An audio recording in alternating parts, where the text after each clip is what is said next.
estou começando uma série que vou tratar dos santos católicos. Eu quero contar a história deles porque muitas vezes a gente só lembra de alguns poucos santos, né?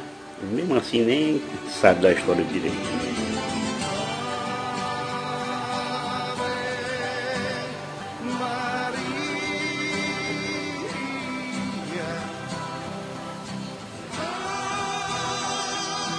Hoje nós vamos falar da Santa Genoveva.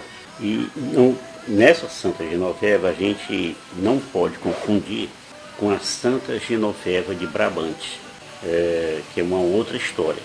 Essa Santa Genoveva de Brabante, que segundo uma lenda medieval do século X, era esposa de Siegfried de Trier e foi vítima de um falso testemunho de um mordomo chamado Golo, né?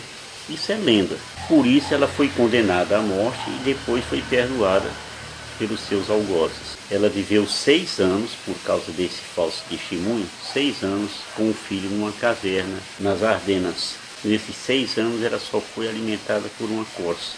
Corça, para nós aqui mais entender, é um viadinho, né? Nesse caso fêmea, né? Essa santa de Brabante é muito popular na França, não esqueçamos que isso é uma lenda. Então, voltando, Genoveva Virgem, que é assim que ela é conhecida, ela nasceu em Nanterre, nas proximidades de Paris, em 422. Ela foi consagrada a Deus aos 6 anos de idade por São Germano de Auxerre, quando ela ia para a Inglaterra. Nesse momento, na Inglaterra, estava se alastrando uma heresia chamada pelagiana. Essa heresia é um conceito teológico que negava o pecado original e a necessidade da graça divina para a salvação. O termo Pelágio vem de Pelágio da Bretanha. Pois bem, aos 15 anos, Genoveva se consagrou definitivamente a Deus. A sua ordem, ela vestia um hábito que distinguia das outras mulheres, porém elas não viviam num convento. Cada qual morava na sua própria casa. E todas elas se dedicavam a obras de caridade e de penitência. Santa Genoveva, que é o nome que significa de boa família, levava tudo a sério. Por exemplo, ela jejuava e quando podia se retirava para fazer um retiro espiritual, para justamente se fortalecer espiritualmente. Quando ela completou 30 anos, ela se envolveu na política, pois em 451, no ano 451, Paris estava sendo ameaçada pelos hunos de Átila. Esse hunos de Átila é um povo germânico e iraniano que governou o maior império europeu do seu tempo. Eles estavam lá e ela combateu. Os parisienses queriam fugir por causa da brutalidade de Átila, né? Genoveva, ela convenceu que as pessoas deveriam ficar na cidade, confiados todos eles na proteção divina. Só que a pancadaria era grande. A santa, depois de um tempo, ela começou a correr sério risco de ser linchada por aqueles que eram medrosos, né, que estavam com medo e achavam que deviam fugir. Esses bárbaros foram expulsos, diz, por uma ação divina. Depois disso, veio uma tremenda uma inflação, uma coisa horrível. E Genoveva embarcou num barco e foi pelo rio Sena à procura de alimentos, porque o povo estava passando fome. Então ela comprou nas margens do rio alimento lá dos camponeses e depois distribuiu generosamente para as pessoas. Essa Santa Genoveva, ela é considerada ancestral da Santa Joana d'Arc, que tem muita expressão na França, né?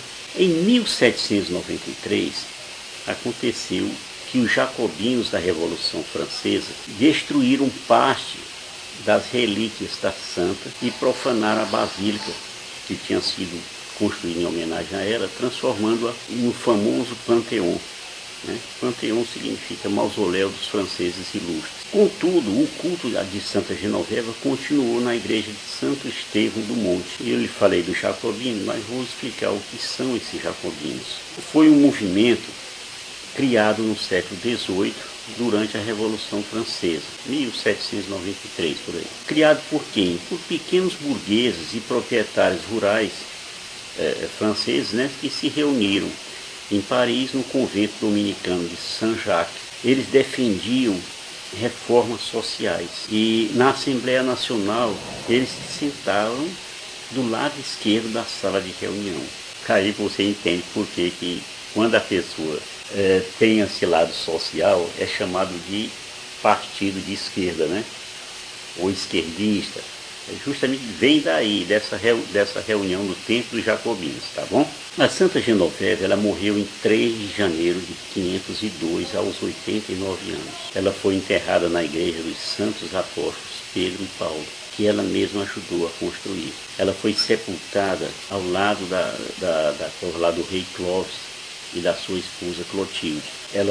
Santa Genoveva, se valeu da amizade com esse rei Clovis para obter anistia para muitos prisioneiros políticos. Ela era uma política muito atuante. Pois bem, era assim que ela agia, em benefício dos oprimidos. Sobre o túmulo de Santa Genoveva se edificou um modesto oratório de madeira, e esse modesto oratório foi a semente da grande abadia construída pelo rei Luís XV, e depois foi transformado em basílica. Esse Luís XV, eu gosto sempre de explicar isso, ele reinou na França e Navarra de 1715 até o dia da sua morte. Ele sucedeu seu bisavô Luís XIV com apenas 5 anos de idade. Santa Genoveva, ela é invocada quando acontecem as grandes calamidades, como a epidemia, etc., para implorar a chuva, né? Ou então para socorro contra as inundações do Rio Sena. Vou contar um milagre aqui de Santa Genoveva. Passados 21 meses de um acontecimento com a sua própria mãe, que tinha lhe dado um tapa muito grande no rosto, depois desses 21 meses, no momento de oração, ela sentiu que deveria agir em favor da sua mãe, porque a sua mãe tinha ficado cega desde esse dia. E assim, ela, obedecendo à inspiração divina, ela tirou a água da fonte, como ela sempre fazia, benzeu essa água com o sinal da cruz e passou nos olhos da sua mãe. Na hora que ela passou essa água, benzida por ela, a sua mãe recuperou a visão imediatamente. Mas não só a visão física, né? Como também a sua visão espiritual. Passou a respeitar a filha, né? Como santa. Como é que foi o voto de castidade de Santa Genoveva? Aos 15 anos, ela entrou para o, entre aspas, convento, né, e fez os votos de castidade, recebendo lá o véu do bispo de Paris. Então ela foi uma religiosa dedicada desde cedo às orações e penitências para se livrar justamente das tentações do mundo, né?